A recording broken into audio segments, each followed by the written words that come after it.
All right, it says we are live. Hello, everybody. I see we already have quite a few of you in the chat. That's really exciting. Hello to everybody. Thank you so much for joining.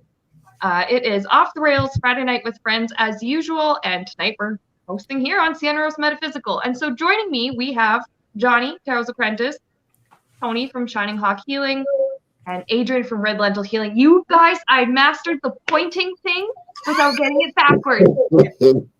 This is great. Okay. Did a great So, while we wait for a few more people to join the chat, what is new on your guys' channels? Anything coming up? Putting everybody on the spot.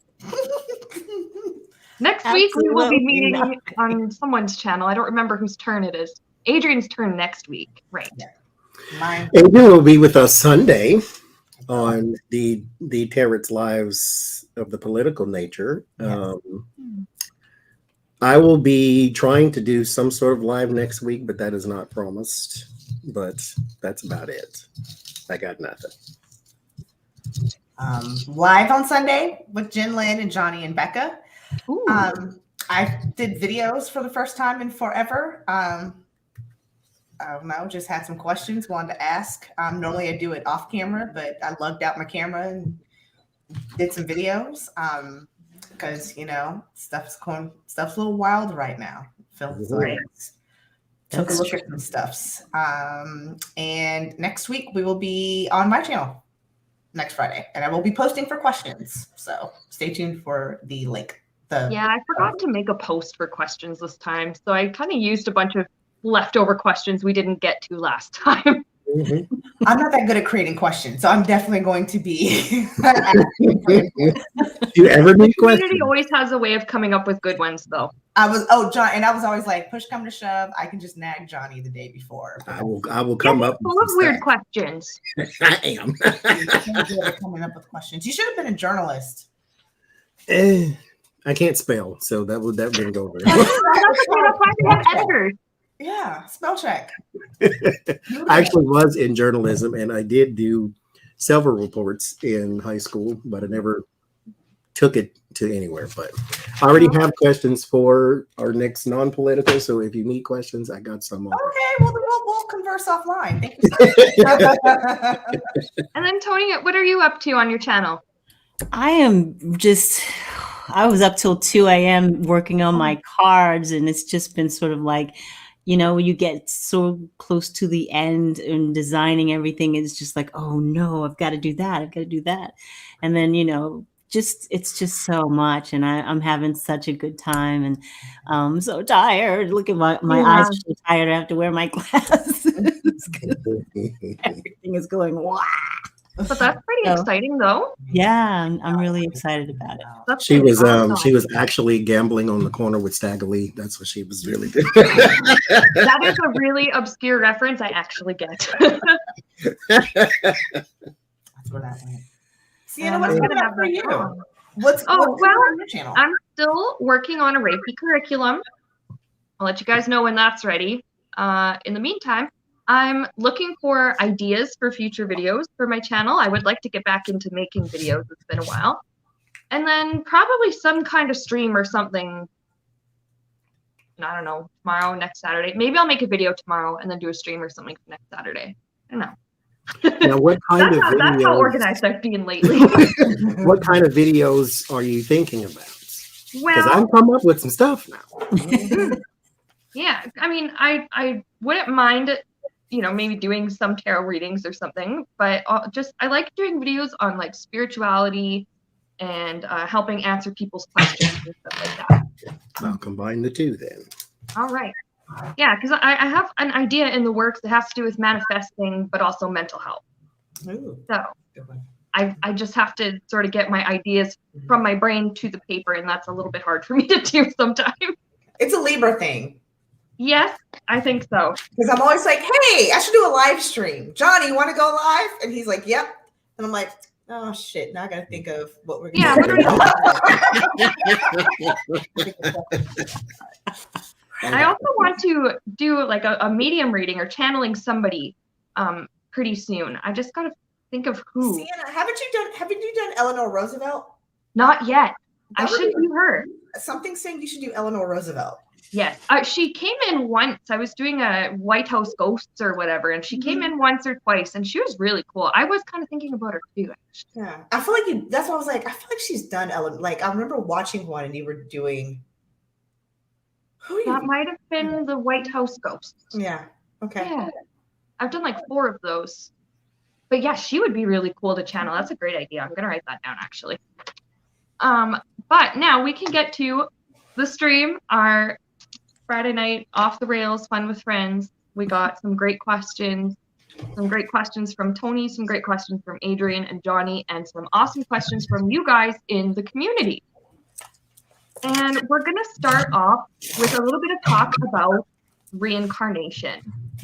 So why would souls who've known each other in previous lives want to meet again? Some people have had past life experiences together, whether it was positive or negative, and then in the subsequent lifetimes, they end up kind of meeting again and again and again. Why would they choose to do that?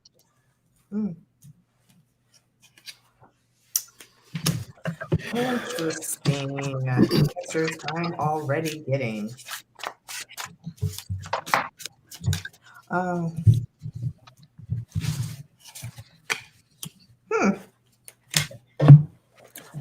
That's very interesting. You want to go first, Adrian? Yeah, they planted a seed. So this is how it starts off with the 7 of Pentacles. The seed was planted at some point in a previous life. Here's the thing, though. Their challenge is actually, it's the Hierophant, but I actually heard God, Spirit, Creator, Divine. That's the challenge, which is really interesting. So it's like what I'm picturing is part of their contract. Because I think of like God would be the judge, and that's who you submit, like the county clerk, who you submit your spiritual contract to, who reviews the paperwork and then stamps it and says, okay, you can proceed. A lot of juggling in the past, though. So what it's telling me too is that there's unfinished business. They have to finish why they keep coming back. There's whatever contract they signed, the original one and the ones they keep signing, it just hasn't completed yet. It hasn't finished, because that's what I got with the 5 of Swords and Justice. It's like, you've got to finish this. And you got to keep completing the cycle, because the end is victory. And you're going to keep meeting each other until whenever this part of that contract is that you signed is completed. And that's why it's the challenge. So it's just unfinished business. Part of the contract. Tony, what do you got?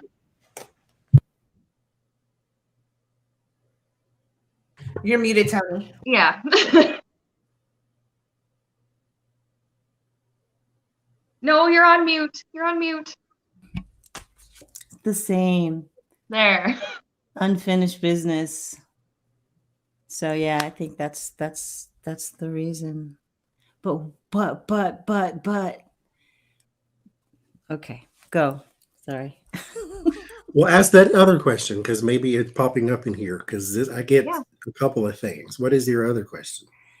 But why do the same thing? Why do the same act again and again and again? Why not make it more clear when we see, like, because you'll meet somebody like, God, I feel like I've known you forever. I feel like I'm supposed to know. Shouldn't we get some better downloads of like, hey, this is this mother sucker you met when y'all were trying to fight against Julius Caesar back in the day, and he loaned you a Sharpie, and you didn't, even though that won't be invented yet. For a couple thousand years. But anyway, he loaned clay tablet.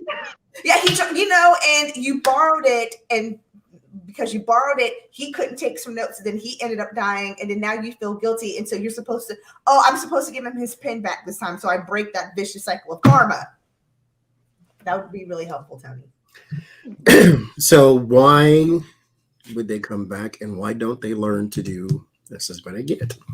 So the King of Cups is my God card, and then there is the 5 of Cups. The 5 of Cups is 3 cups knocked over, 2 cups remain. The Rider-Waite will show 2 cups of the 3 that are knocked over have a red liquid in it that would indicate wine.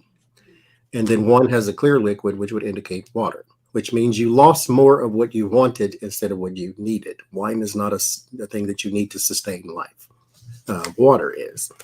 So there is a perspective, hangman, a sacrifice, a perspective change. The Five of Cups reminds people of perspective, because you look at the three that have fallen over instead of the two that you still have. So there's a perspective in that as well. The issue, when we did the other live stream about why do we have the spiritual amnesia?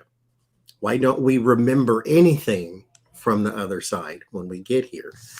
There is a sacrifice you have to make, but you're caught in that sort of loop of, I don't remember what I'm supposed to do. So I fall into the habit of the same actions. The Eight of Cups, the walking to the new horizon, abandoning the old thing for the new thing, takes a lot of enlightenment, hangman. And so the only way to really break the cycle, do something different, do something new, is to have the enlightenment. That, unfortunately, Seven of Wands and Ten of Cups only comes when you hang around people who also have the same enlightenment. If you live a life of doubt, of the other side, of spiritual practices, of things of that nature, you're going to repeat the cycle, because there's nothing in you that has been suspended to think other things. You're going to go with what you know, and you're never, ever, ever going to change your perspective and do something different. So the reason they keep coming back is because they're repeating the Groundhog Day example, as you said. They're repeating it because they don't know how to break the cycle, because they don't know they're in it in the first place, is what I say. That's what I get. That's all like really, really fascinating. And I totally agree with you guys. My cards are giving me like another reason. So you guys are talking, we're talking about like the patterns and things like that. My cards are telling me another reason why some souls choose to meet again and again and again, simply because some of them, I think this has to do with the more positive experiences. Some souls have become friends, and they like the closeness. I'm picking up like sometimes families do this, like biological families, and sometimes groups of friends, so families by choice, do this as well. They tend to travel together, and some people like to incarnate together. Should the offer to do so arise, if it's for their best good. Like, for example, maybe like a friend and I had a past life together. Actually, I'll just use my fiance as an example. I had a past life with him, and we come back together in this life because we like each other. That's for some, for some people. Sometimes for other people, I have this high priestess, and this is like the intuitive, like, oh, I know you. It gets your attention. It gets you thinking about the other side. It gets you thinking about the nature of life and reality. Sometimes spirit just wants us to think about them, consider life. And then, yeah, I like what you guys are saying about the cycles, and some people are stuck and don't realize that they're stuck doing the same thing again and again, like the Groundhog Day. You know what my initial thought was before I pulled the cards is kind of what you just got. Is some people in that twin flame aspect to where when your souls were forged, they got one half, you got one half. And so you're on earth with this person who has the other half of your soul. And when you see them, it's like, okay, I know exactly who you are, even though we've never met. Mm-hmm. And so there's an aspect to that too. I don't know how you escape such a thing, but I have a really good friend. I call him my identical twin, because if I were a gay white man from Bakersfield, California, I would be Scott. And if he were a cis straight black chick from Sacramento, he would be me. And it's to the point where it's scary because we will be doing the same thing at the same exact time and not even realize, like, we both started a diet the same day and didn't even know that we started the same day. Like, we would just always, he'll pick up the phone and be like, stop. I'm like, don't the banana in the pipe on the police officer's car. Why are you making me stop? Like, it's just weird. And it's just, but I knew the moment I saw him and I walked up to him work. It's like, we're about to be best friends. He's like, There's a very, I won't say what it is or how to go find it because that ain't none of my business.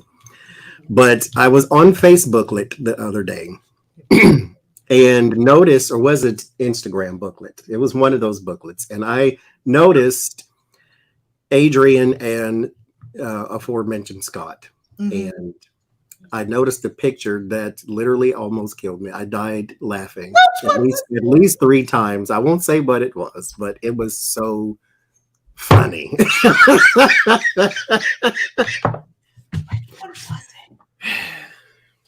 It was Paul hilarious. in the chat is saying that, he went to Dave Johnson. Nice. That's a good shout out. Told us during a reading that my wife and I had incarnated together hundreds of times. I think some souls are just so attached to each other and you know what? It makes sense. We have people in our lives that we are like, I'm your ride or die. I love you and I'm going where you go. That's not Scott. And I was like, that is so random that of all the people in the world, that's the other side of the yin to the yang. It is not even the yin and yang. We are like almost the same. It is scary. It is scary. I'm sure whatever picture you laughed at, it was. You'll have to tell me when we get off. Now I want to know. I'm really curious. He took the picture. He took the picture. Was it the one with the damn goldfish? Yes, it was. Which I just found out over the summer. He staged that entire thing to embarrass me. That's all. I was like, oh, don't worry. I'm not going to. Well, now we have to know. Okay, I was wondering how that happened exactly, but now we have to know what it is. We had just finished a marathon, and so I was on the couch taking a nap, and I fell asleep eating goldfish, but like not like in the process. Like I ate a couple goldfish and put the bag on the thing, and I woke up to my phone going bing, bing, bing, bing, like all of these notifications from Facebook because this heifer took the bag of goldfish, sprinkled the goldfish all around the couch and the floor. This is how hard I sleep. I sleep with my mouth open. So he had put some like coming out of my mouth and then took pictures and posted it on Facebook. Oh my God. I don't know what happened, but it must have been epic. And all you see is Adrian knocked out and goldfish are everywhere. That's hilarious. That's actually, even with context, that's still funny. Hilarious. I would kill him. In my mind, I'm thinking, what the hell did he do with all these goldfish? I would be like plotting my revenge. Oh, I am. And now that I know that because at first I was like, damn, what did I do? Like, what happened? I was like, oh my God. And I was more mad at like, why did you get me in a vulnerable spot? But whatever. I did it to myself, game on me. I'm like, oh, you staged that? Oh, that's funny. Yeah, I know you're so secure. You better watch out. She's a schemer. Oh, yeah. Because I'm like, but the thing is the longer I have to think about it, the more angry I am, and the worse it's going to be. The more detail. Everybody in the chat is just dying over here. Because when you look at it, she's knocked out, covers here, goldfish are all over the room. Oh, that is so funny. She was some kind of high. What she got everywhere. I'm going to have what she's having. I have just ran 26.2, so I was just tired. Hey, but that's awesome, though. That is awesome. No. It's wrong. It probably didn't feel awesome, but no, it doesn't. People who run marathons, we're crazy. Yeah. Lord. Okay. I'm glad you got a chuckle out of it, though, Johnny. It was hilarious. Knowing it was staged makes it even funnier. I like that you had no idea until you woke up to all these messages. Oh my gosh. Yeah. So we're going to move on from reincarnation to meditation and mindfulness. And more specifically, in the future, will things like meditation and mindfulness be commonly taught in schools? I'm sure some schools do teach it already, but is it going to become like a normal thing? You know, like, oh, we learn math, we learn English, we have phys ed. Meditation, is that going to be a thing in school? I hope so, because you've got some it would be nice. Boards here in the States who are adding that to the list of things that you can't do because they consider it devil worship. Yeah. But they want prayer in the school. Right. Yeah. You can't meditate in the school. Oh, I get it. Yes. And maybe in some cultures it is already a common thing, but what about everywhere?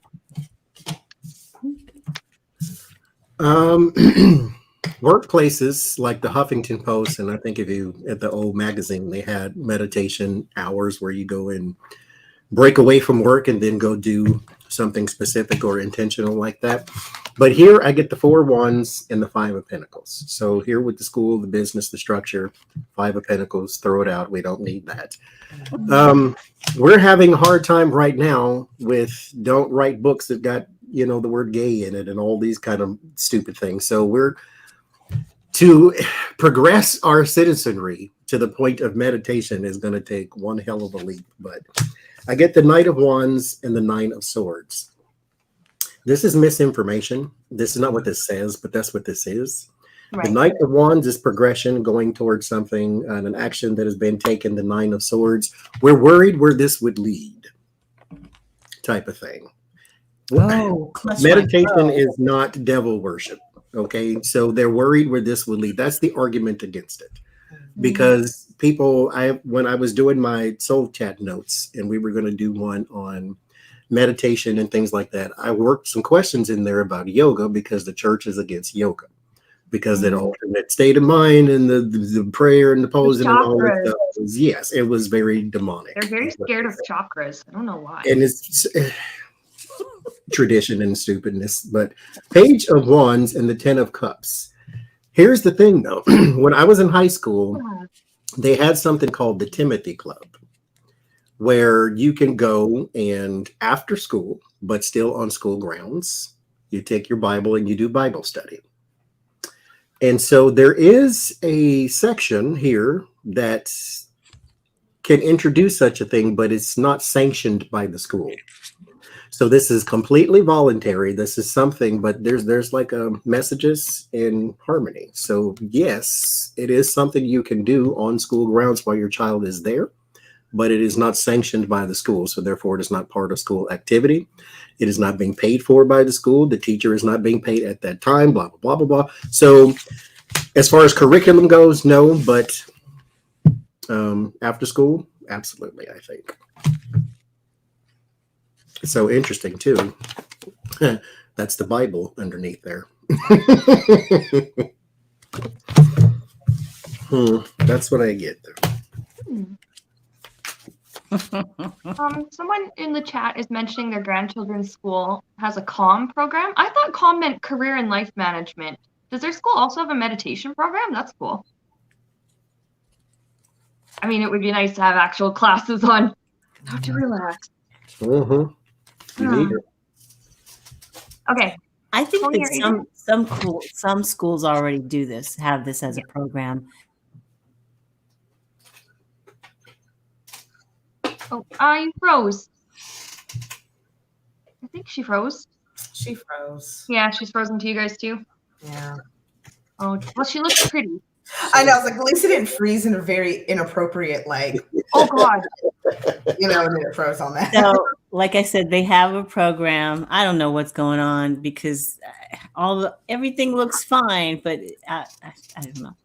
Anyway, but and it does help the kids. It helps them in their schoolwork. It helps them achieve better because they're calmer and they have a better grasp on what they're supposed to do. Their focus is better, and it really makes it better at home for a lot of these people because the kids are calmer. So they, they're like, yes, let's do this more. Let's make it spread. But there are those in our country who feel that this is indoctrination into something that they don't want. So they're saying, no, no, no. We're saying, yes, yes, yes. They're saying, no, no, no. And I don't know why this came up, but and they're concerted in their efforts to thwart this because here's the Bible, Johnny. Bible. Mm-hmm. And they're putting a lot of money into it so that they can have their success. But there's still hope. There's still hope that people can come around. It may not be tomorrow. Probably won't be next year. And see, my thing is, as I see, hi, Jody. when we were doing our soul chat and I was talking to Jody and Jen about healing and things, you can teach your children how to read and write, multiply and divide. But what do they do when their shoulders are here and they're tense and they don't know how or even why? Teaching a person how to breathe is also essential. I did not even learn that until 2-3 years ago when I started talking to y'all, even what breathing was. Breathing to me is what you just naturally do. And it is completely different when you are trying to calm thyself or to release thy tension. So that is something, especially a child. School is work. They too need to know how to breathe and relax. And so, especially when you get into middle school and high school, when you're going from class to class to class and learning under a completely different personality at the front of the room. So it's harder, especially nowadays with all the pressure on them. So they do need this as a tool. But, anyway, I just wanted to say that part too. I left my tambourine in the box. Preach. That's all. Yeah, there are people who are not with the SHITS with this, and they're throwing a lot of money to thwart any kind of progress development to put this in school. The Two of Wands, Nine of Pentacles, and the Five of Swords, which is really sad because, again, the supportive action, the Queen of Wands, this beautiful feminine energy too, to come in and help support, to help drive action, is the challenge. And that's so freaking sad. Here's the thing though, may not happen in schools, but I think it's going to be more popular in the workforce. There is going to be, in the past, there is the Two of Cups. There is the Ace of Swords. There are people who are like, okay, so we're not going to pay you a livable wage to work, but it's free teaching you how to breathe. And then we can write these breathing classes off on our taxes. And they say that because the Eight of Pentacles is in the environment. I don't get it as like the work, as in you're going to do the work to learn. It's like, no, I'm hearing actual corporation work. Yeah, this is with the Tower and the Word of Warning. I just don't see this going into schools, but not all is lost. Like Tony got the Hope card, and you see you got the Tower too. I'm getting Temperance. So I think we're going to lose some, win some. I don't necessarily, and it's so sad because by the time we're an adult, it's never too late to learn, but it's harder to make it a habit. It's less natural when you learn it as an adult. If you learn it as a child, that's just life. That's just the way it is. I think about how children with ADHD, ADD, children from trauma, children who can't, who are just not in the best home environments. I also used to mentor at schools. I mentored in a hood school for years that almost killed me. Then I was like, I'm going to the rich, POW school. That almost killed me too, because them children have different stressors. Their stressors are not how to stay away from gang banging and mom, situations at home and poverty. Theirs is, oh my God, mom and dad are stressing me out because I have to score this on the SAT and the ACT so I can get into Harvard. I can do this and I got to meet the connections. So they had just as much real stress, which is different stress. They needed breathing just as much as the kids in the hood. So it benefits everybody. Mm-hmm. And I have 10 of Cups. It would actually be very good, I think, for the classroom environment. It can help sort of bring people closer together a little bit. I have the Strength card. It would be really, really helpful. And I have the Ace of Swords here, clarity of mind. It can help people to focus. It can help the teachers even to focus and to relax a little bit. And there are different, different kinds of meditations and stuff, but I have this Empress card. This would really help children to grow in a healthy way. However, I have here Seven of Swords, misconceptions. There are so many misconceptions for some people about what meditation is. Some people believe that it is harmful and you're letting in beings and stuff into your, whatever. Some people think that it is demonic or satanic or whatever word you want to slap on it. I have the Tower card. Introducing meditation into schools as part of the curriculum. I don't know if that will happen and become really commonplace, because it would already shake up the current structure of the school system, at least public schools. That's what I'm picking up anyways. I also have on the bottom of the deck the Three of Pentacles. Where are they going to get the funding to make it part of the regular curriculum? Do they want to pay somebody to come in and teach a group of kids how to sit and breathe, you know. But I'm actually seeing like as like an after school activity or like a free activity, like during the, you know, usually there's a lunch break and stuff like that. I see that being very successful during those times, but I don't know, at least not, yeah, like you guys are saying, not like next year, not anytime soon will it become like a core part of the curriculum. But it does make for a very good extra. It would be awesome if it was part of the curriculum. You know what's part of the curriculum? What to do if you have an active shooter. I was literally thinking the same thing. Yeah. It's like it's our active shooter drills. But we can't. Yeah. Introducing new things to a child is not the worst thing in the world. No. But it's, you know, I just don't get it, because when you're praying silently. Yeah. Mm-hmm. I can't. Now this next one is also kind of to do with the future, near future maybe. I don't know if a lot of you guys in the chat have heard about hostile architecture. I guess technically that's what it's called. Some people call it anti-homeless architecture. So for example, some cities have installed spikes under bridges, spikes on certain large flat sections of sidewalk or like a large empty section of whatever, of a plot on the city or whatever, so that people can't set up camp there, they can't loiter, they can't sit there. People have, like, in cities, have removed benches. There was like a recent shitstorm that blew up. I can't remember which American city it was, but they removed the benches from their subway station because they didn't want homeless people laying down on them. They did something in Atlanta, Georgia, where they underneath some overpasses, they fence it in so you can't get underneath. City of Dallas was getting ready to do. No, they did something really stupid, and I just can't.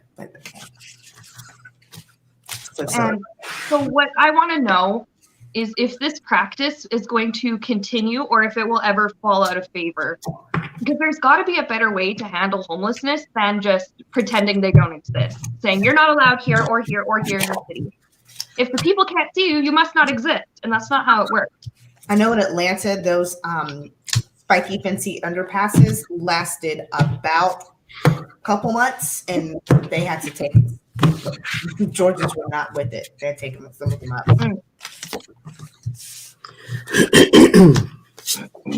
So is that use going to continue, or will it ever fall out of favor?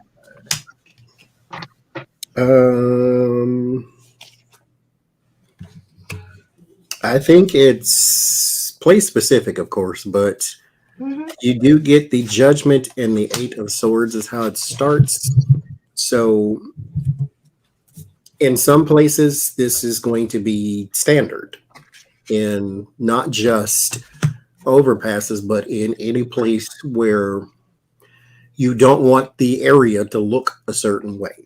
Yeah. Then you keep certain elements out of that area. And so with the Judgment and the Eight of Swords, there's a restriction. You have to restrict them to certain parts or certain areas.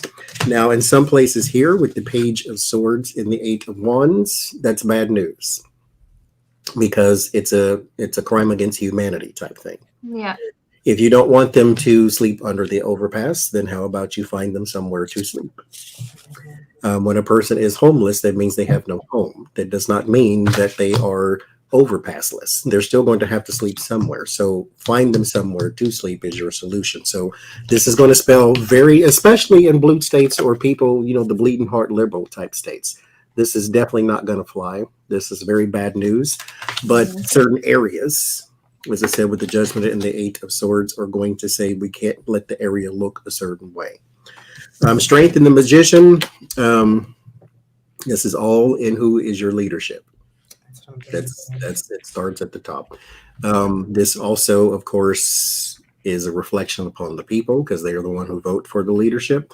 This is also why, especially here in the U.S., you need to be a little more focused on your local politics than your federal, because they are more important because they affect your daily life It's like living in 50 different countries, I said before. So make sure your local politics, because it starts at the top. You either get the restriction or you get the this ain't gonna fly, but it starts at the top. That's what I get. Is retrograde over? Are you sure? No. Because my chat has broken twice now. It's like she's been dirtier since she quote unquote ended last Friday than she was during the retrograde. She's been real skanky. She's like she's barging in going, one more thing. I'm not done yet. Yes. And you, and I got one for you. And you.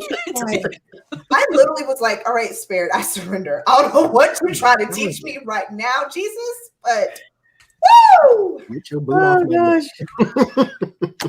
So our homelessness, especially here in the United States, it's kind of a universal problem. Homelessness is anyway, but more of a problem here in the States. What's crossing this is that they suffer in silence. I mean, I'm not going to generalize, but a lot of homeless have mental problems. Mm-hmm. So they're not able to actually take care of themselves the way, we all think is normal, what's normal. The authority steps in and says, no, you're not going to go there. You're not going to go there. You're not going to go there. They're always cleaning them out of where they've decided to perch and trying to make those tax dollars, make it look like those tax dollars are working in their favor, in someone's favor. Mm. But there's hope. There's always hope that things will get better.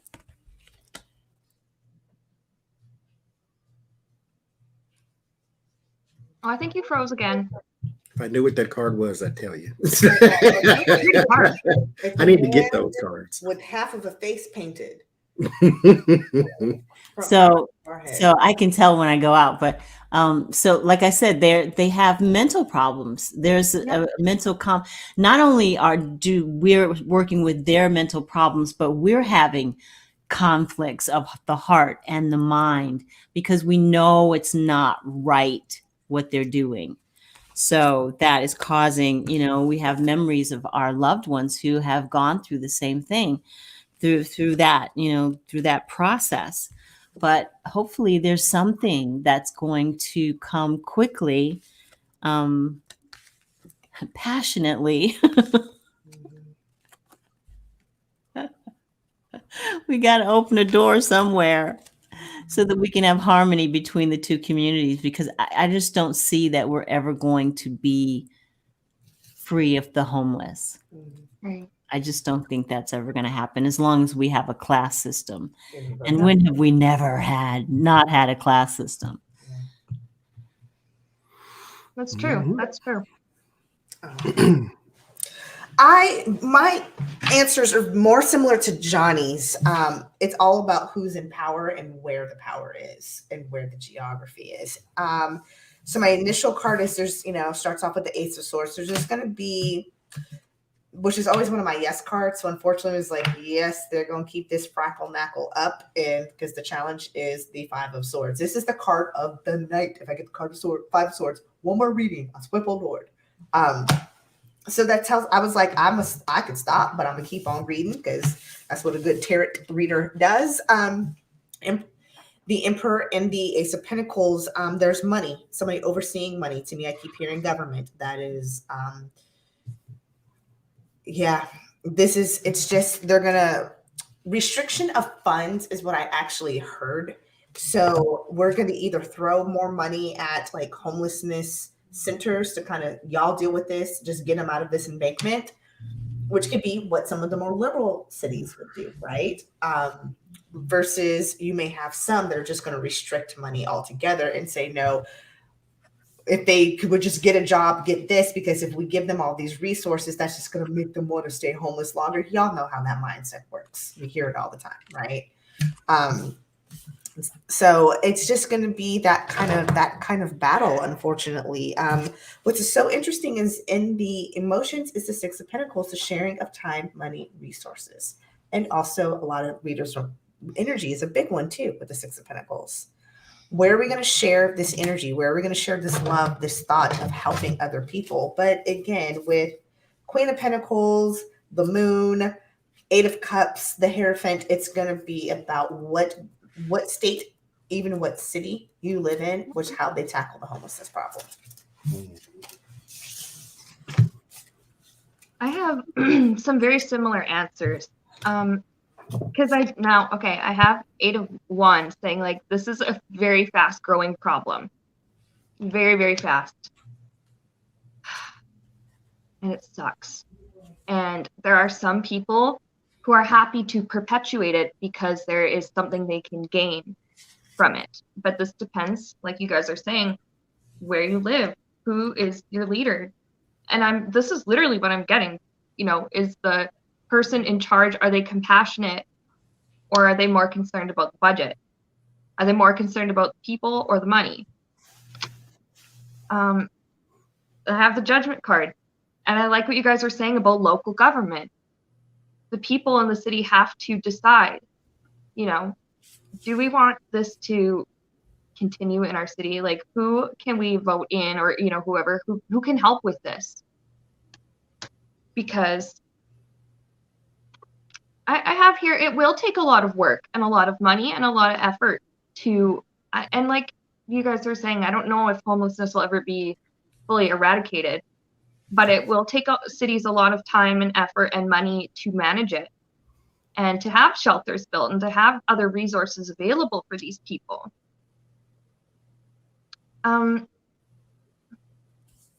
Now, this is really dumb and I shouldn't laugh. I think I'm laughing because of how absurd it is when it comes in.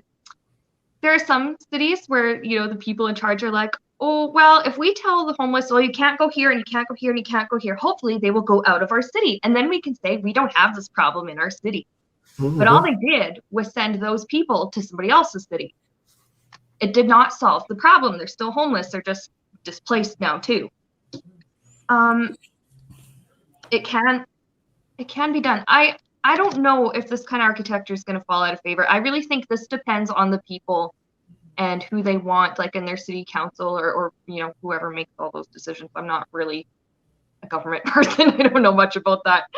But what can we do to help these people so that they don't have to sleep under bridges and on benches and stuff like that? This really depends on the people. Mm-hmm. Was it Reagan who let all the people out of the mental institution? He closed them all down. They were all the state institutions. That was Ronald Wilson Reagan, 666, the devil himself. Oh, I'm sorry, I said that out loud. The community I lived in Florida had it was like a forest area, but the place I lived in was very, very, very heavy on tourism because the beach was right there. And then all the shops were there too. All of the Bath and Body Work and the Target and the Walmart and the blah, blah, blah. All that stuff was there. And then on the other side of the street was just trees. But in the middle of that was like little bitty benches and like little grills that you like parks, but they didn't have any playground equipment or nothing like that, but they were little parks. Mm-hmm. And they would constantly patrol through there to make sure nobody was sleeping. They had a huge homeless problem right in there. And in order for them not to mix with all the tourism money, we need to make sure you're out of the way. And so we just push you on into the city across the bridge. That way we can say Panama City Beach has no homeless problem. Now, when you go into the city, it's the city. So, of course, it has a homeless problem. They have a homeless area for you. But when they, of course, on Panama City Beach side, still have homeless people and they, make tents in the park and all that stuff, police come through, push them all out because you can't be here when the tourists get here. They used to do that in Dallas all the time when there was Dallas was like the conventions in Atlanta, but we'll talk about Atlanta another day. 96 Olympics, anybody who lived in Atlanta, remember you used to not be able to walk down Peachtree Street for the homelessness. And then all of a sudden, 2 days before the Olympics, they were all gone. All magically cleaned up. Somebody in the chat actually mentioned that before a big event or something like that, all of a sudden, that those areas with the homeless people and the displaced people, they're suddenly just not there anymore. The Mary Kay convention in Dallas was always the worst. It was like, and they would start, and so this is not me saying anything necessarily about Mary Kay, the company and the brand. So I don't know. I'm not going to say like they were the ones who called, but it was like of all the conventions, it was something about the Mary Kay convention. Weeks before, where were they? Because I lived in downtown Dallas. They were my neighbors technically. We lived in the same. And I went in this Dallas. Yep, I lived in Los Angeles. The homelessness in Dallas was like all the LA, DC, Atlanta. The homelessness in Dallas was it was different. It was on a very different level. Very sad. One of the most depressing. I actually got into activism because of it there. So that's really bad. That is bad. It's like some cities are punishing the homeless people for being homeless. That's not going to help anyone's situation. You can't shame somebody into figuring out their life and fixing their situation. You could if you could make money off of it. Then you could try. You got that right. You got that right. At some point, hospitals were releasing their mental patients onto the street. They were putting them in cars and just dropping them off at Skid Row. I was going to say that. I remember. Yeah. You remember that? That's crazy. Yeah. I'm going to go to California. What? And then they wonder why there's such a problem. Yeah, and they still do it too. Because all of that whole Mission area is right on Skid Row. That's where all of the homeless facilities are. So sad. It's so heartbreaking. It is so sad. But we are going to move on to something quite a bit different. Maybe kind of silly, maybe not. The rapture. Okay. All right. I grew up believing in the rapture. And when I was a kid, I thought, well, I don't have to be afraid of dying. Jesus is going to come back during my lifetime and yeet us all up into the sky. And, everything's going to be okay. Or like the story, the Bible story of what the heck? Enoch, who didn't even technically die. He just was whisked up into the heavens, which he probably died, but that's just how they put it in the book. So will Christians be raptured up into heaven the way that many of them believe? And what would happen? What would happen with the people left on Earth if this did ever take place? Now, I actually a long time ago when I went to church, there was a kid at church who said he thought that the reason why commercial flights had two pilots was in case one of them got raptured. And the whole plane would come. The plane would have crashed because the pilot was raptured. And this kid, he was totally serious at the time. Oh, could you imagine believing something your entire life to die to find out that wasn't real? I just would be so. And then of course, when I was a kid, I remember talking about this with my brother and my sisters and my mom, because and asking questions about it and being like, well, then there's my brother who goes, what if you were on the toilet? What happens? What do you do? And I was like, yeah, what if you're in the shower or something? And all of a sudden, sorry, Sienna, we got to rapture you up. Like, don't mind me. So, I don't know. Wasn't there a TV show? There was a TV show called, what was it? The Departed or something? I don't know. Behind, or The Simpsons make fun of it. There's an episode of The Simpsons where they watch a movie called like Left Below or something like that. Ooh, Spirit and its answers. Good night. Good night.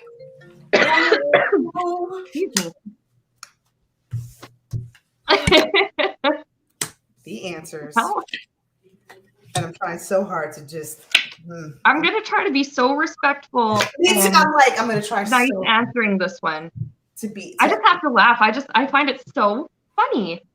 Valerie in the chat. Would be more housing available. Valerie in the chat says there would be more housing available. Oh, you would think. Yeah. You would think. So,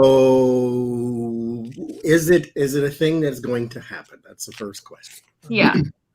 4 Pentacles and the Wheel of Fortune. So holding very tightly, and time continues, time moves on, time does its thing. Here's the thing. Life is going to end eventually for everything on earth. Even the oldest tortoise and parrots will eventually die, but not all at once. Life does not end for everybody. I get the death card. It came out reverse, but I got the death card. There's your release, right? Justice. There's a balance to this. There is no mass exodus. There's a balance to life. As the old song says, when I die, when I'm gone, there'll be one child born and the world will carry on. Carry on. So I get the Hermit and the Moon. Will this happen? No. Not like that. Now, we talked about in past streams about disasters that happen. That is the closest thing you get to mass exodus here on Earth. Hurricanes and tornadoes and floods and 9/11, Hiroshima, all that type of stuff. Mm-hmm. Those type of things, a lot of souls leave at one time, but that is not a rapture. That is a disaster. Now, to Christians, the rapture is supposed to be a very happy thing for them. Yes, the thief in the night. He comes in, he takes you, and you go on and live a life of luxury, walking the golden streets of heaven. But what happens to those was the second question that are left behind. The Hangman and the Eight of Cups. There's a lot of confusion about where everybody went. There is some shrugging of the shoulders. There's a perspective I don't understand. Not just the people I know, but the people you know. The people you know. Oh, everybody's gone. Okay, there's a gajillion of us left, but a whole bunch of us left at the same time. So what really happened? And there's the Eight of Wands, King of Pentacles. So there's conversations for stability. What happened? Let's figure it out. Three of Cups, they all right. There's a bit of a cause for a celebration because there's less people. For some reason or another, you feel as though, okay, we can start over. We can create motherfuckers anyway. we can maybe even drink and drive bumper cars because there's less people on the street, whatever the case may be. There's a bit of a celebration to that. Because maybe now all that's left are all the pagans, and so maybe the world is a better place for them. I don't know, but like-minded people are left behind on Earth. Will we still in the Bible find a way to fight each other?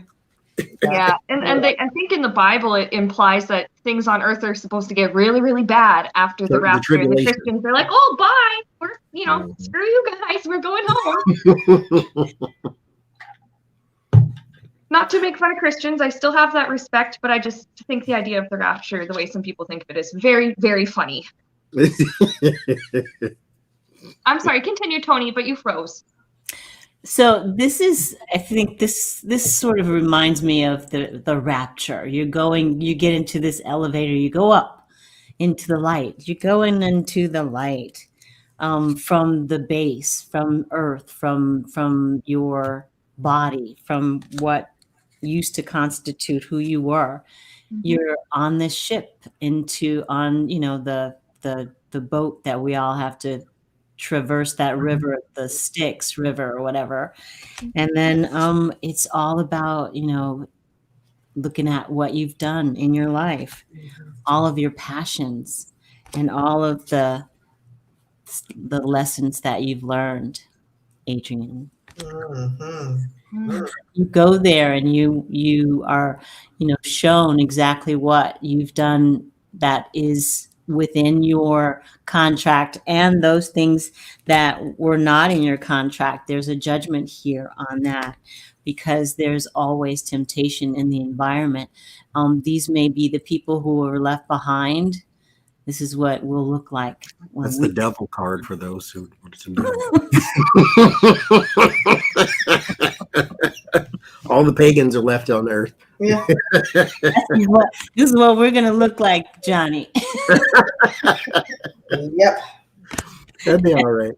So you go to heaven and you speak to God or whatever. It's your destiny. We all are going to go this route. It doesn't matter what's on the other side. We'll find out when we get there.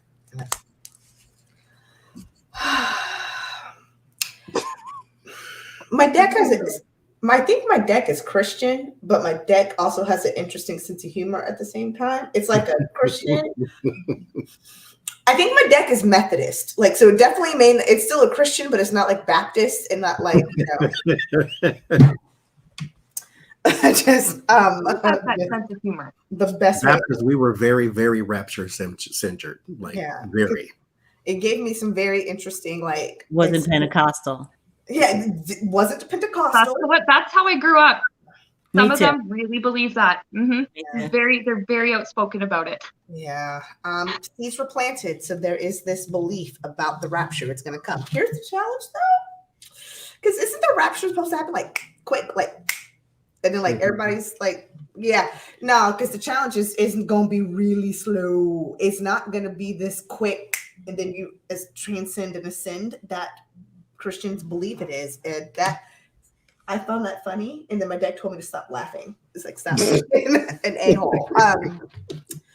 What's going to happen in that very slow process, where I almost call it like Dante's Inferno, where you got to go through purgatory and all the little gates and bells and whistles. So there's going to be illumination actually on the whole concept of fate, because the Wheel of Fortune to me sometimes is also the fate card, and faith and fate at the same time. You're going to go, oh, crap on a stick. This was not at all what I was taught. It's here. It exists. Because again, we're looking at the perspective of Christianity, but that's not at all what I thought. And there's going to be some emotional news, because again, it's the end, the world, the completion. And again, my deck is Christian. It's telling me. It did not like me laughing at this question. So here's the part where it's interesting, though. Your word of warning is justice, that reaping what you sow. Have you tied up all of your loose ends, because the outcome is the Tower? Here's the thing about the wrong damn card, Tower. If this were true rapture, it would go from the bottom up. It would literally, the base would explode and come up. It would take everything out with it. That's not how the Tower card works. It's the top going down, still living the base. So this is not what you think rapture really is. It is not this quick and we ascend up and everything's good and we've been, because our souls are saved. It's actually not really pretty. It's called life, and we all die a slow death, the way we all do. For those of mother suckers who are left, this is why, again, I think the deck is a little Christian. We're gonna be a little bickering at first, because we're like a little conflict, little with 5 of wands, like what? Like, yeah, remember they right. Some crops with it and the BMW plant, and I really like BMW, so, and I don't know how to build one, so it's gonna be some initial strife. And then 2, we saw what they went through. I hate to say we. Let me stop taking out that.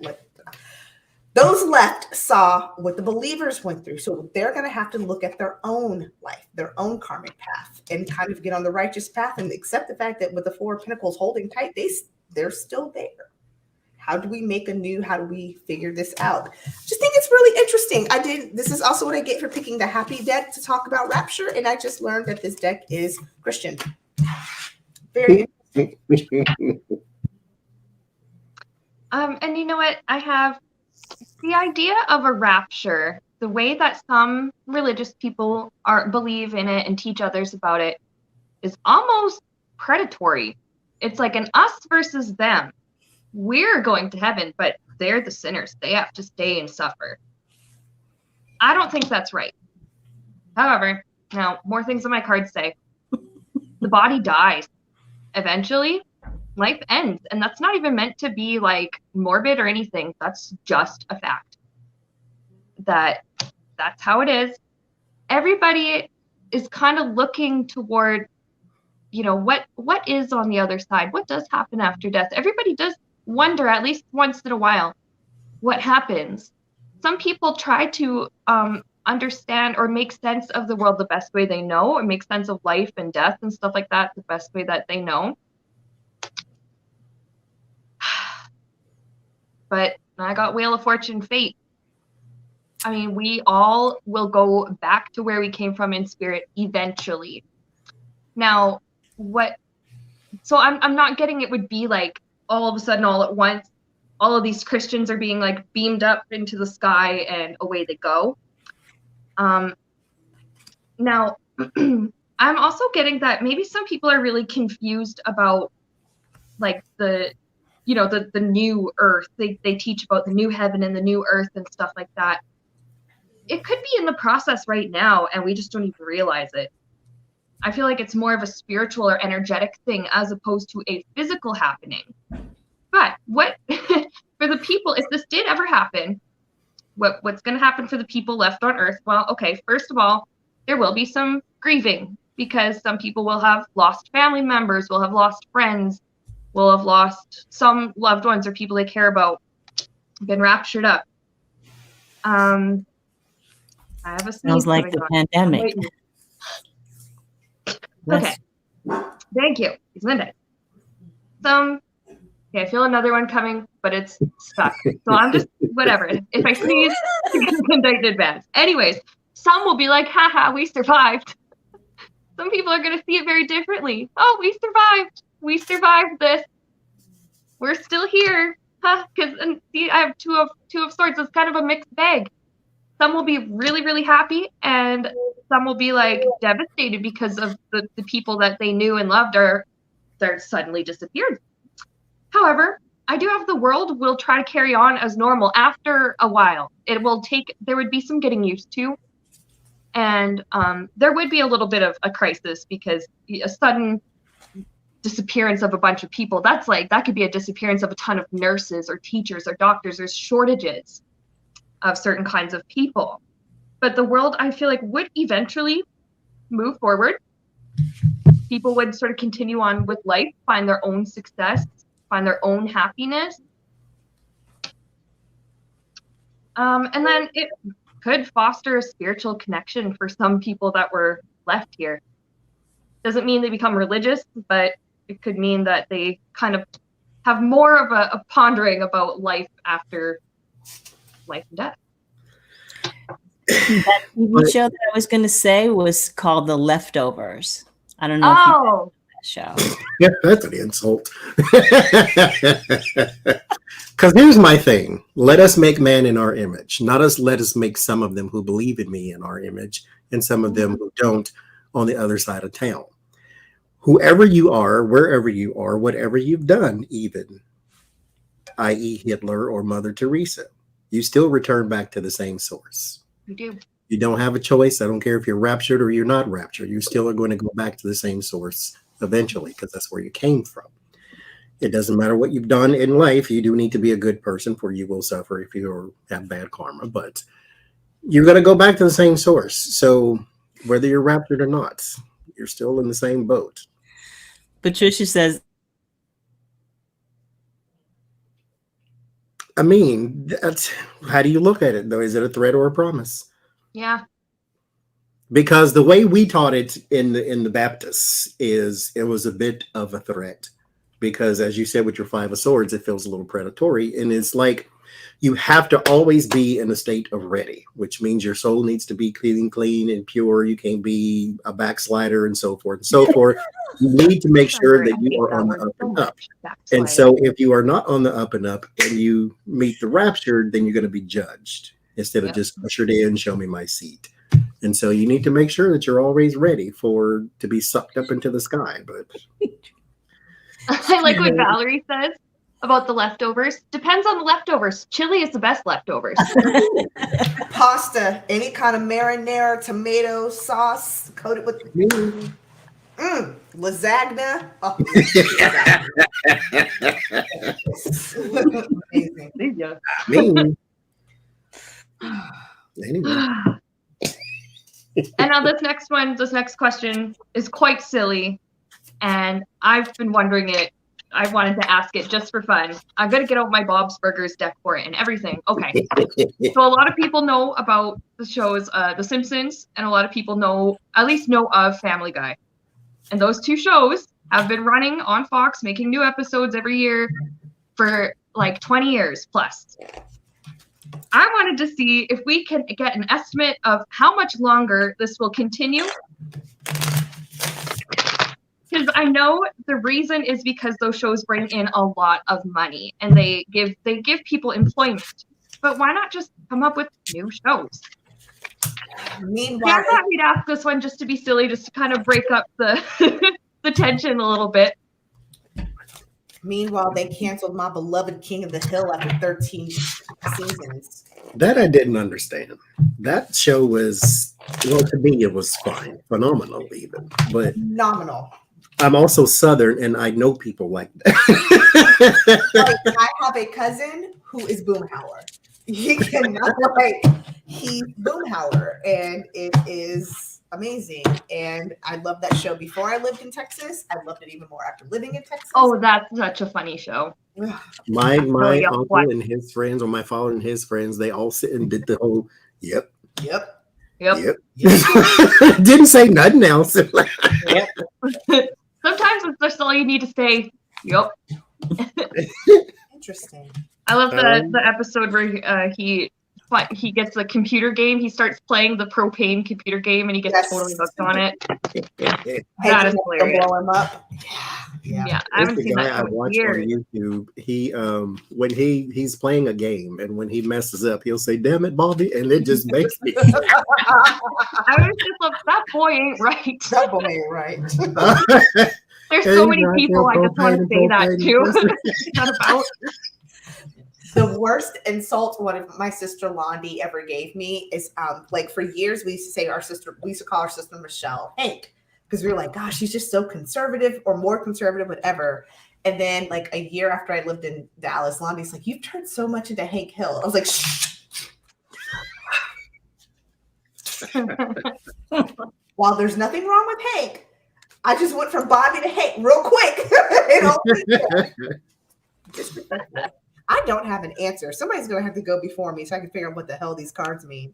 Well, I have at least 10 years, at least 10 more years of these shows putting out new episodes, and 10 more years of making the network lots and lots of money. And then eventually, Six of Swords, eventually they will move on, because the network's like, it is time for something else. The ratings are going down. You know, time to let this go and come up with some other idea. But those two shows, I don't know, I felt like I had to ask though, because Simpsons has been going for like 30 years. Family Guy's been going for like over 20 years. Like, it's ridiculous. There's like 30 seasons of The Simpsons. There is a if it ain't broke, don't fix it mentality. Where if it's a success and you're going to keep eating it up, and I don't mind continuing to do it, continue to do it. Bart never has to be grown and move out. Don't change the show. Like, leave it the way it is. I get the Fool and the Ten of Wands. There is a the Fool to me is also something comedic, so this could be the actual show, because this is the the comedy. And the Ten of Wands, it's stuck. It's there. It's a part of the fabric of the country as well. So it's the Simpsons is a big deal.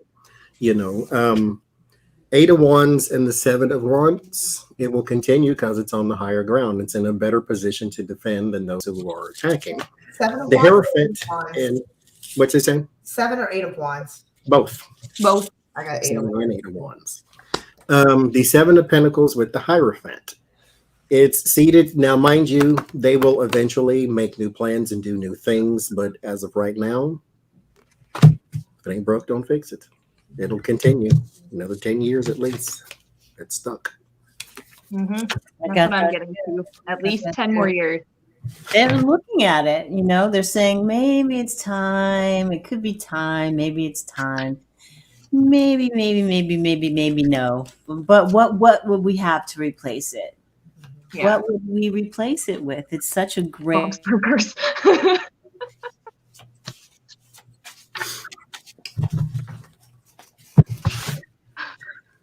But I thought we would just take a look at that. It's something silly. It's something different.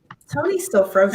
It's always something. I don't know why this is going out of me, but so they're looking at the truth of the matter is, like I said, they make money from it. So there's a conflict. They want to get rid of it, but it's a money maker. So they're going to stick with it. They're going to stick with it, have patience, wait for the moment when the financials change. And then they will make a judgment, and then they'll get their way. They'll make a cut. They'll cut them out. So I guess they'll run for as long as it still makes money. Yeah. I get 8 because the crown and the base were both eights. So 8 of Wands and 8 of Pentacles, until they get tired of working, actually, until it no longer works. Knight of Swords, they have to, I think I was saying, until they come up with something new. They haven't come up with that yet. There's still got too many people who love it. It's when people are not loving it anymore, the viewership falls. It started with the 6 of Swords, so it will go away eventually, but money is the in the word of warning. It's almost like they've got the thing over their head with, as long as people love it, you'll still stay employed. As long as it still makes money. And it's not to say that they're bad shows or anything like that. It's just those are the two that stand out to me when it comes to long-running TV shows. Mm-hmm. Like really, really, and then again, pretty much all my favorite shows are animated, so that maybe has something to do with it too.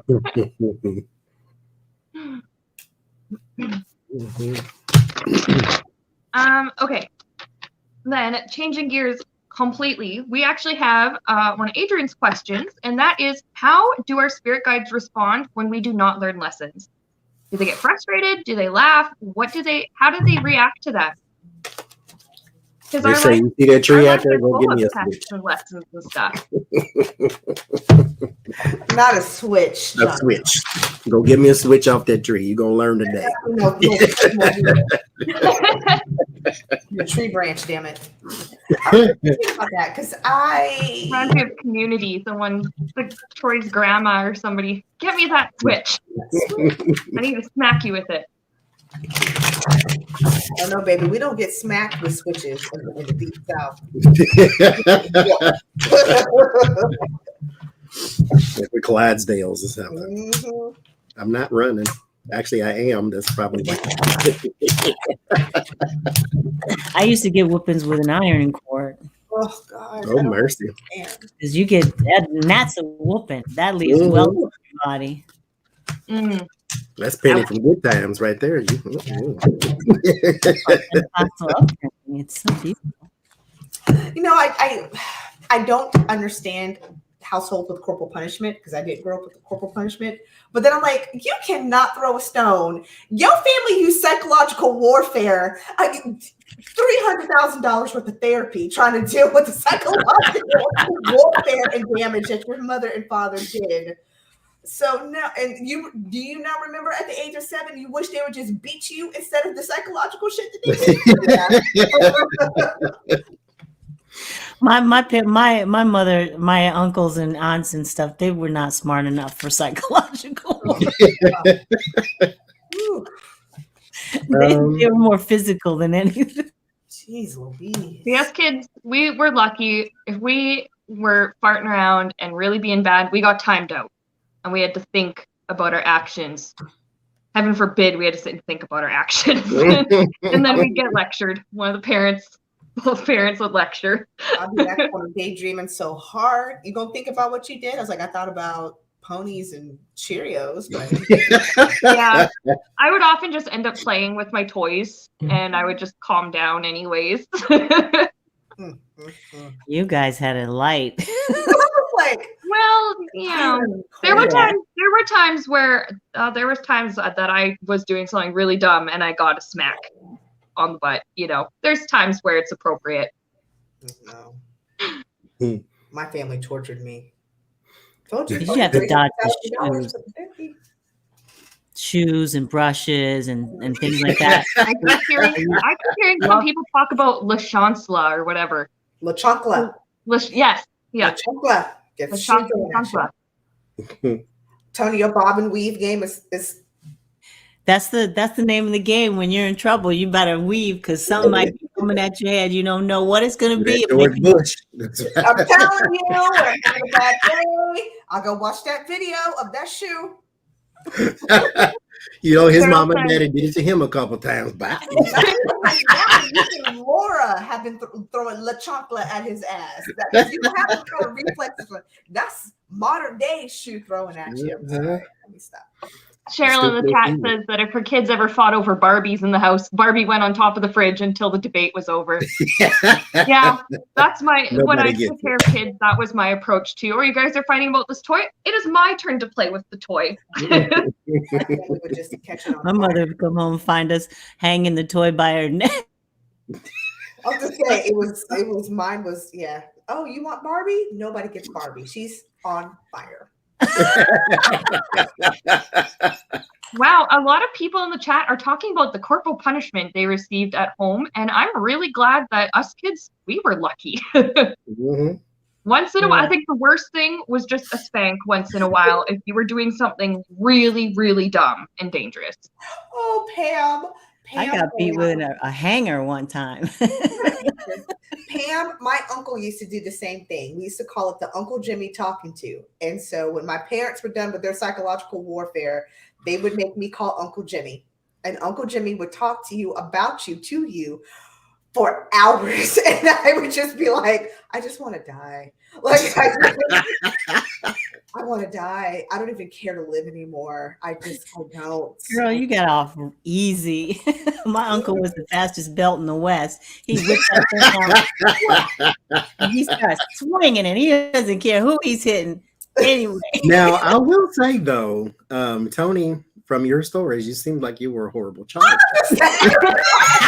Hiding from your blind grandma. Hiding from your blind grandmama, you ain't the kind of kid that. But to be fair, grandma got back at you for it. She did, and I was the nice one. My sister, she was hell on wheels. What was the question? It was my. So the question had nothing to do with corporal punishment. Oh, but how do our spirit guides respond when we do not learn lessons? Give you a whooping. There may be times where they think, "Oh my God, I'm going to slap you." There's probably times where my guides look at me and go, "What are you doing?" I always. Here's my thing, and no, I'm not saying nobody else out there in the world do this. This is what I do. My spirit guides are not God nor my angels. Therefore, you don't run me, number one. Number two, I don't have to answer to you. Number three, you're not above me. You're just helping me because that's part of your assignment. Now, that's not, I'm not giving the finger to them or nothing like that. I'm just saying for the hierarchy purposes, you ain't my daddy. Yeah. Now, they are here to help you, though. So the Two of Pentacles and the Ten of Cups, they're still there to help you. Family's still there. You're just a little off balance. They know this. Your guides are usually a person who's been here before. Therefore, they did this. So therefore, they know this. So it's not necessarily the slap on the hand, but it is a huff and puff. Because you get the Ten of Swords and the King of Wands. They are trying to lead you. They are trying to be a little more stable for you. But then you go and you do the wrong thing. You do the stupid thing. You say the stupid thing. You say the wrong thing, whatever the case may be. You don't listen. That little bitty voice, because they're not going to shout at you. That little bitty voice that says, don't do that. And then the big giant voice that says, do that, question why they say don't do it. But it looks fine, then it looks great, and it looks and it works out for that person, and it worked out for that person. And then when you inject yourself into the situation, it all falls to crap. And then they go, because they said in the first place what not to do. Magician in the Page of Pentacles, get you some help. This is there's things you can do to make that voice a little stronger. There are things you can do. There's crystals you can get. There's meditations you can do. There's all kinds of things to strengthen that bond and strengthen that connection. They're still there for you. They will still be there for you. They have no choice, for this is their assignment. But they are trying to help you, not hinder you. So your instincts, your gut, your intuition, whatever you want to call it, your guides are trying to lead you in the right direction. Follow that the first time. But if you don't, life will teach you, and sometimes that's how you gain your wisdom. So there you go. But you know my rule, don't tell me what to do.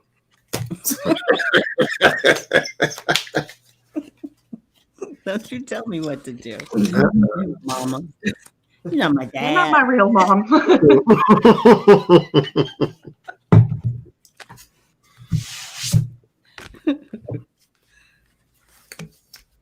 What you got, Tony? She hiding from her grandmama. Wait. I'm trying to be quiet. Wait.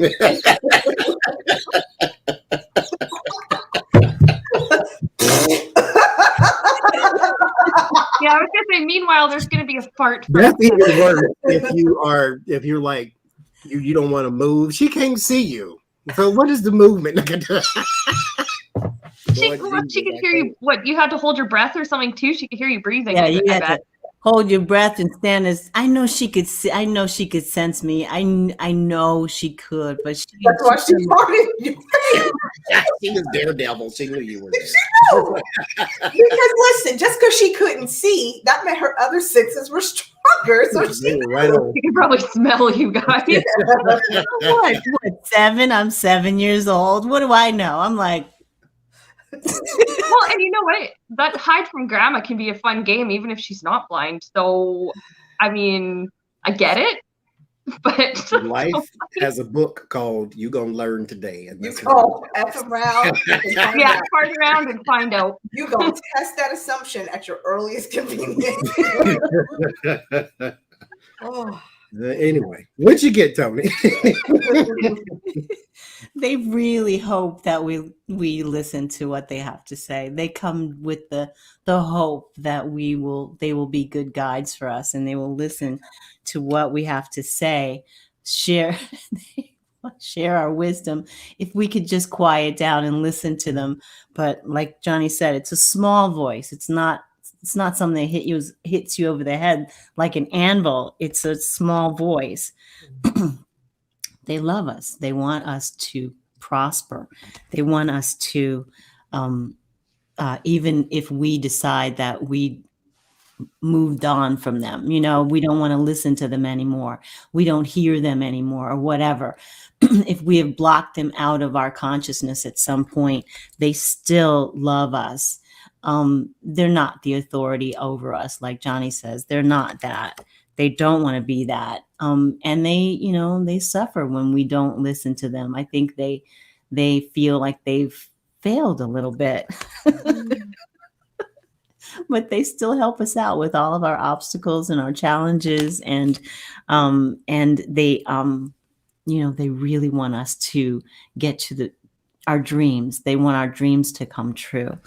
And if we're bored or whatever, ultimately we will find the wisdom and become wiser because of, the fact that we didn't listen to them. That's the only way we learn. It takes time. It takes time. I'll wait for Tony to unfreeze just to make sure she's done before I go. Yeah. But a hard head makes a soft behind. A soft behind. Mary Coleman used to say that all the time. Yes, a hard head makes a soft behind. Yep. I'm done. 9 of Swords, 9 of Wands, 9 of Cups. If I could reenact what our spirit guides do when we don't listen, they just will.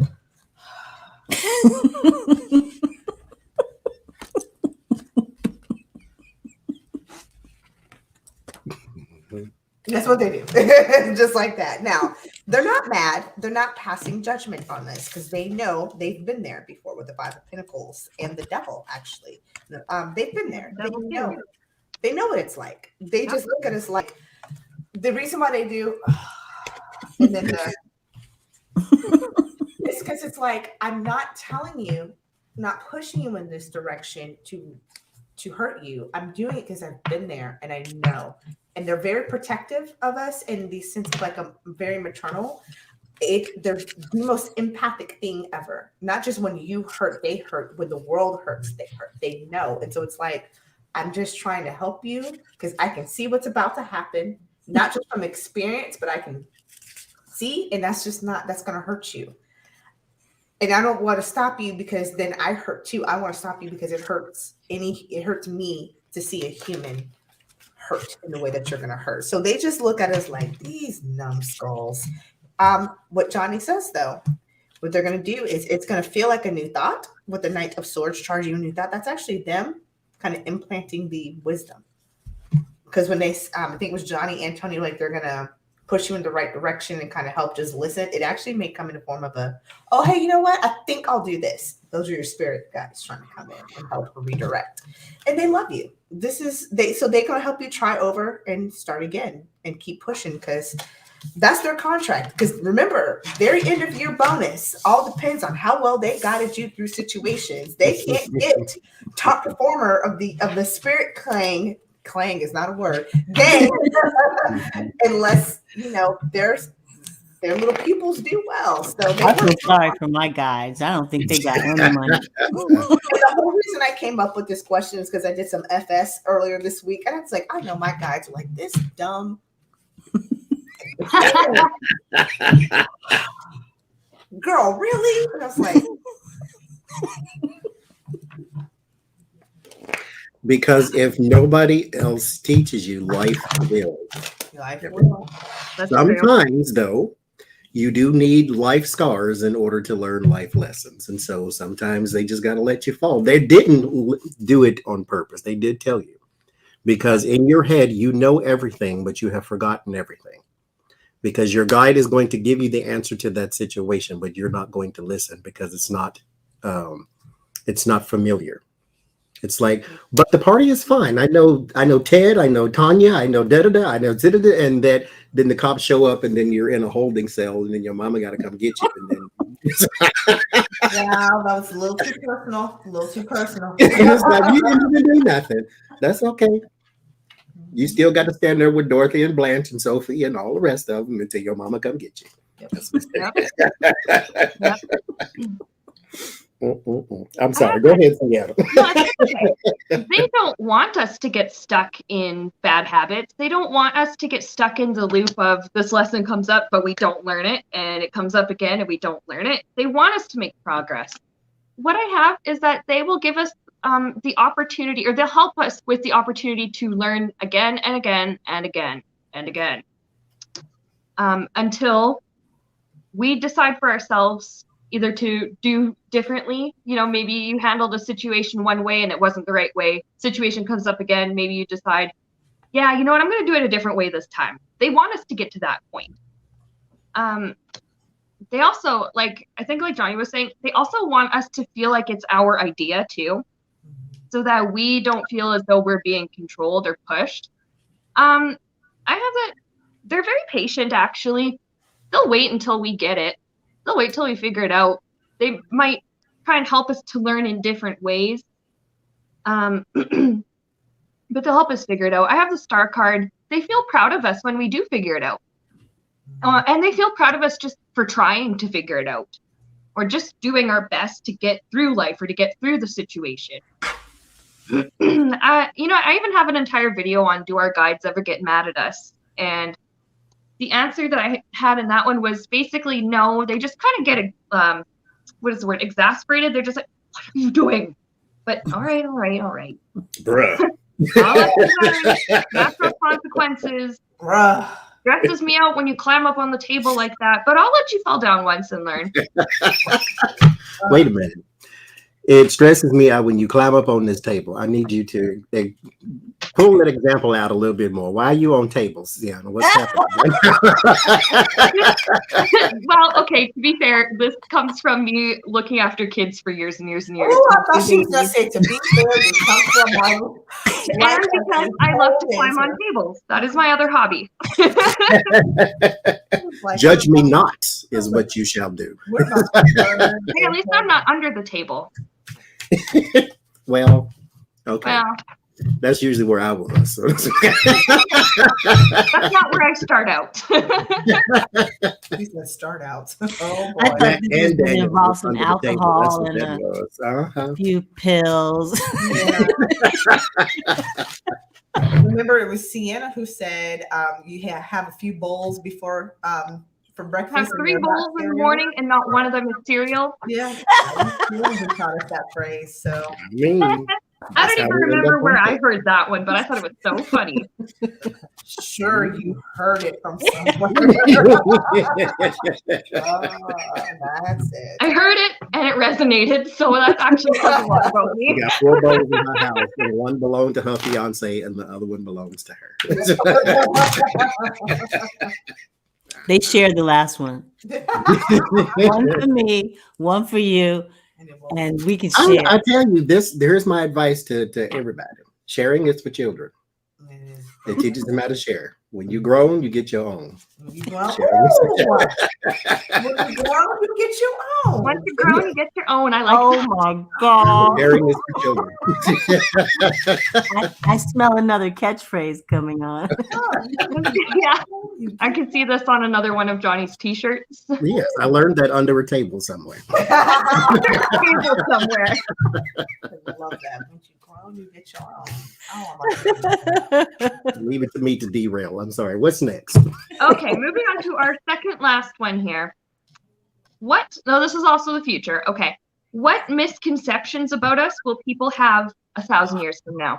I want to know this. So I want to know this because we think about the ancient civilizations that we study and talk about. We probably do not get a lot of the facts perfectly right. We probably misinterpret a lot of the information.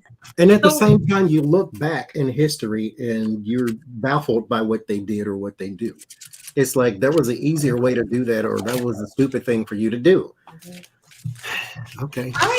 Especially like we didn't have to get 1,000 years. What are they gonna say? How we handle this pandemic? How we handle all? I know they're gonna be like, "What's nincompoops? Really?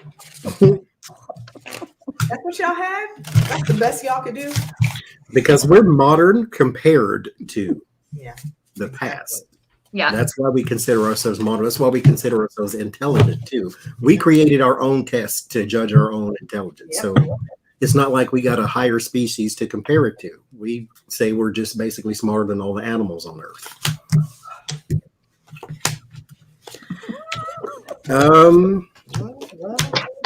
There is like obvious with the sun and the Eight of Pentacles, things that we do day to day that are insane to the futuristic humans because they're hard. What we're doing it now, kind of like the way we look, back then.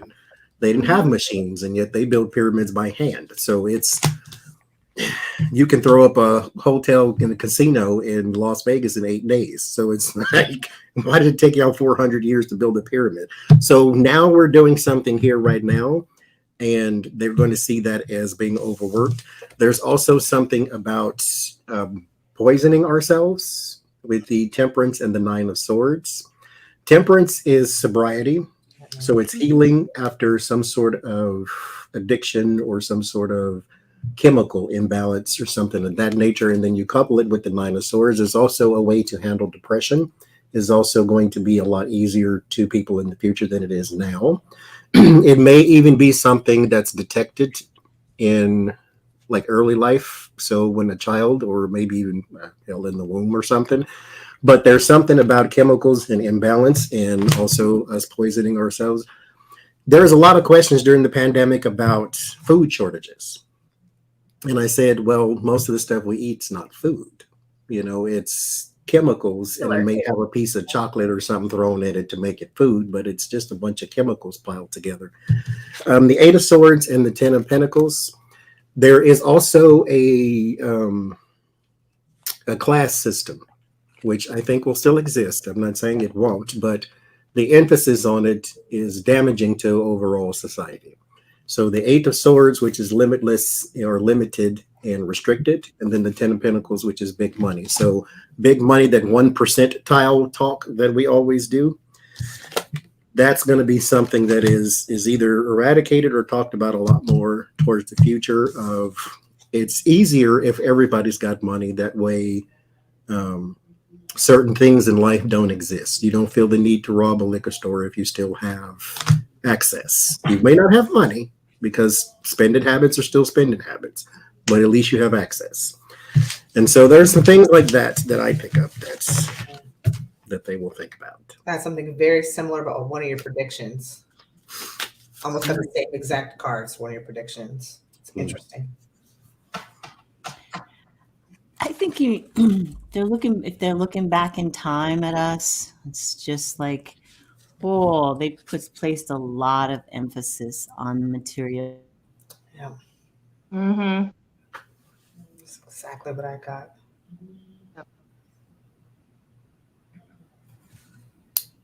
Oh, she froze.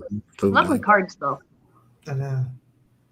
I don't know what that is, but they placed a lot of emphasis on material goods. They had an affinity for meditation and books. No, this is our religious servitude to our religion, and and our leisure, our addiction to our leisure, and our mental conflict from everything else. We placed a lot of emphasis on other people's children, other people's bodies. The misconception here is that we cared,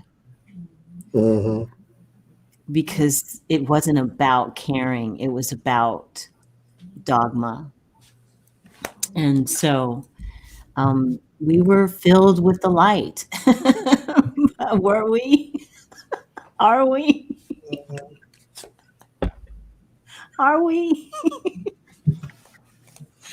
We placed a lot of emphasis on the planet, but in the end, our contract with Mother Nature was tenuous at best.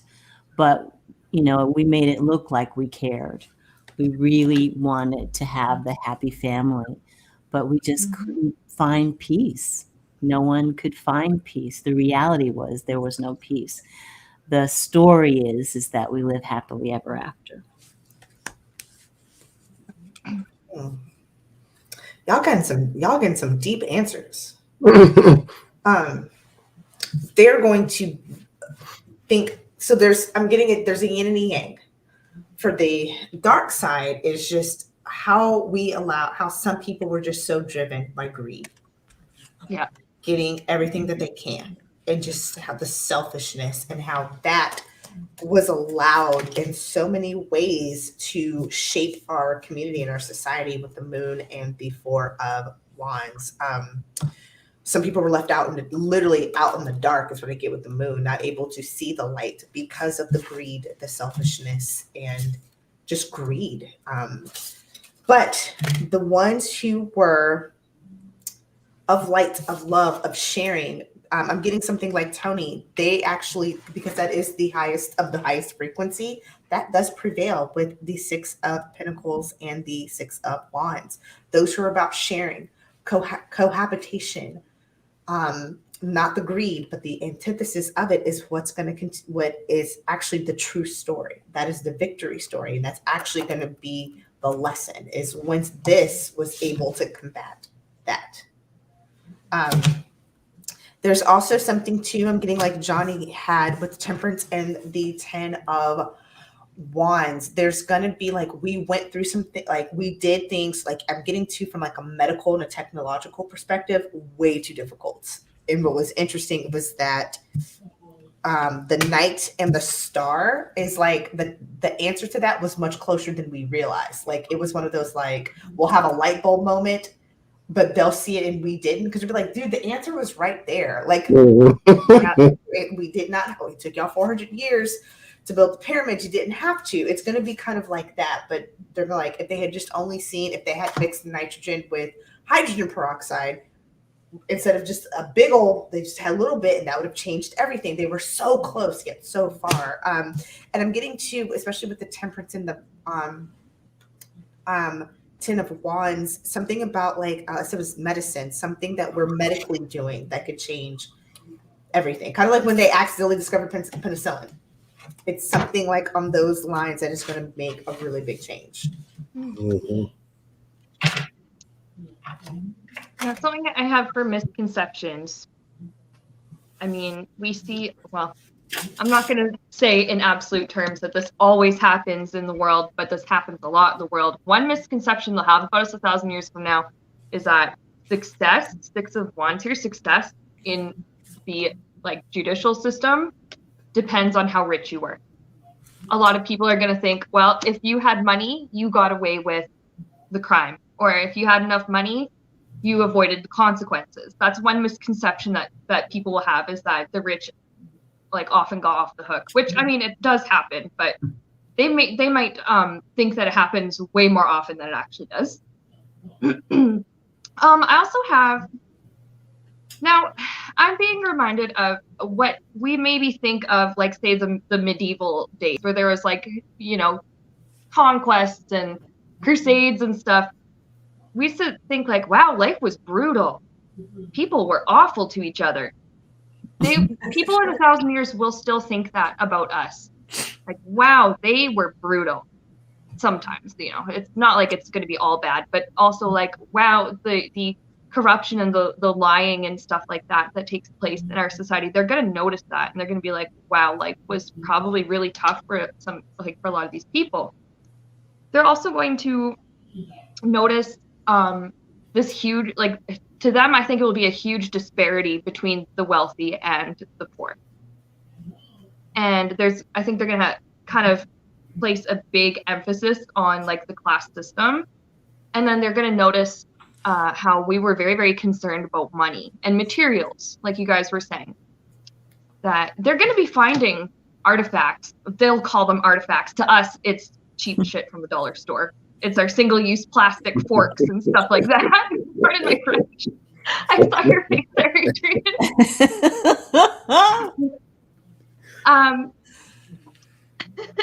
They're going to be finding, like, that stuff everywhere. Like, what we call, like, our dumps and our landfills in the future, that's going to be, like, major archaeological sites for some people. And they're going to be like, oh my God, product. You know, people were so concerned about their product. There's, like, huge emphasis on the materialism. I know. Like, that's, what else do we have here? We used to love Fiorucci, and you never even hear Fiorucci anymore. Like, yeah, I've never heard of that word, period. Right. I was like, what is that? What's that, Tony? Fiorucci in the disco era. I'm really aging myself. That sounds like you saying a word backwards or something. I don't know what that Fiorucci. A designer designed shoes, had lots of stores everywhere, and now nobody knows who that person is. I've never heard of that before. Me neither. That's Prada and Gucci, I guess. By the time it gets to be, 1,000 years from now, nobody will know. Nobody will care what is it called? What kind of Birkin bags and the red bottoms. Oh yeah, all the brands and the brand loyalty and stuff like that. I think in 1,000 years, people might not understand. Like, they might think we were a lot more obsessed with that stuff. They might not understand why. I mean, there's people in the present who are super obsessed with that stuff. But I wonder if they're going to wonder why we were so fat. I think because see, here's one thing though that does benefit our current climate is a lot of our goings on is recorded. Yeah. Yeah. Back then we just had, when we dug up something, then we got a clue into something. Our pandemics of, like, weight and sicknesses and all wars and all that stuff, it's recorded on TV. And so they do have something to look back and say, okay, the reason why most Americans are round is because hamburgers are 58 cents. But time out. Meanwhile, vegetables are expensive. Yeah. But think about it. I hate to piss on your theory. Who has an 8-track player? I mean, I know what an 8-track is. Yeah. Will they have the technology to even go and decode our technology? Because it's going to be so antiquated 1,000 years. How will they?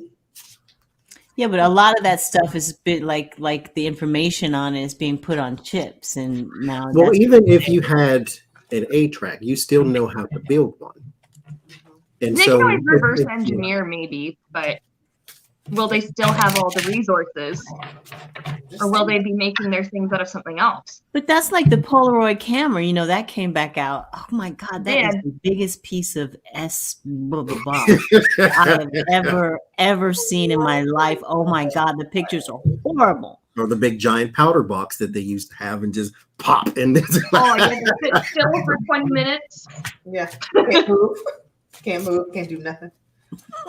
And there are some people in this day and age that still live like Little House on the Prairie. And it ain't for me because I like deodorant and indoor plumbing. But if that's your get down, then you get down with it. And Amazon.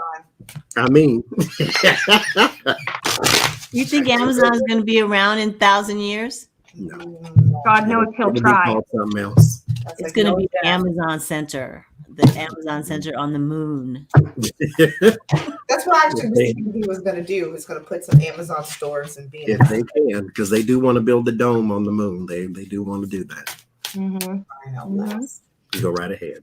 Meanwhile, his wife is giving all the money away. She's like, you know what? Take it. Making it rain for some poor folks. Come on, babies. And I said, keep doing it, Mackenzie. Keep doing it. Right. He's awesome. I know, and it's just like night and day. The two of them is like night and day. He feels like he feels like Mr. Potter from A Wonderful Life, and then she's like, I'm just giving it away. You go ahead. She don't get no gold sticker from me though. Because you still married to him. You could have gave it away then. You giving away your money. Give away his when you were still married. Mm-hmm. Oh, that's yours now. I mean, hey, you still do it. At least you're still doing it. But you know. Anyway, what's the last question? Our last question, just a general message from Spirit for us to end on. Let me go. So it can be one card, it can be a bunch of cards, whatever resonates with you. Message from Spirit. Lord Jesus, you try to grab one thing and 58 things fall. I don't like it. Mercy. Some always got to fall. All right.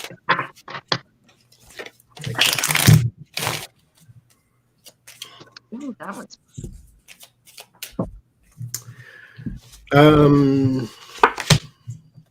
beware for this week here what you focus on, because it's like the 5 of Cups.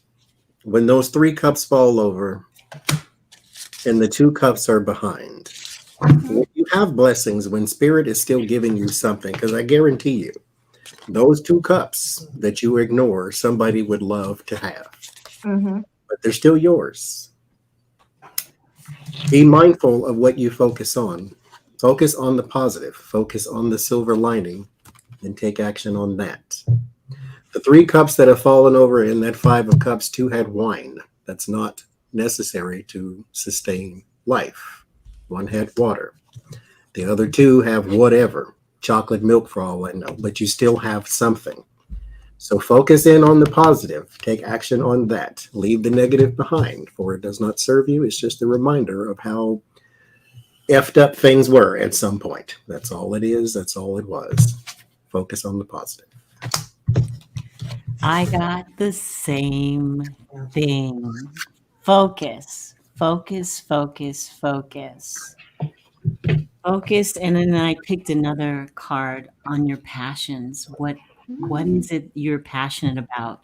Take that, run with it, put your focus and your energy into it. It may not work out, but you will. She be cutting up at the right at the crux of the best stuff that she's about to say, and I'm just, I know. That's where Mercury retrograde is got a lingering stench somewhere around here. Isn't there usually like a shadow period, or is that before the It's gotta be. My internet goes down. down to 1, back to 5, down to 1, back to 5. Yeah. You know what she You will never regret going for the thing that you are passionate about, because that passion is why you are here. Go for it. Mm-hmm. Do the best that you can. That's where your blessings lie. I saw banana milkshake and I threw up in my mouth a little bit. I'm sorry for that.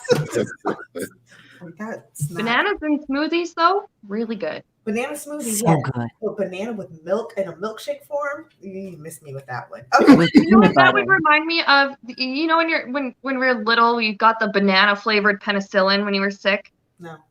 Okay. Yeah, I used to get banana That flavored fake banana flavor. Mm-hmm. That makes me gag. That got Just flavored. saying. Y'all got flavored penicillin? Flavored. Well, It was kids banana do. flavored When antibiotic or when I was something. little, when I would get sick or get an infection or whatever, for some reason, the doctor always gave me this like yellow banana flavored medicine. I had to take it to the head. Whatever they gave me, y'all were blessed. It tastes like salt. I used to Banana get that milk. until I was about 9, and then they gave me actual penicillin, and it tasted so bad. I missed the banana flavor. Ugh. That'll teach you. Flavor options. That's lovely. Focus. Johnny said you need to rethink. Tony says you need to focus. I can tell you what you need to, I can answer what that you need to rethink and refocus on, because I'm getting Knight of Swords and Ace of Swords. You got to change your thought pattern. Retrain your brain to focus on you. Stop comparing your life and everything else to everything around you. Focus on you. Boo boo. Today I will not compare. Today I will not compare myself to others.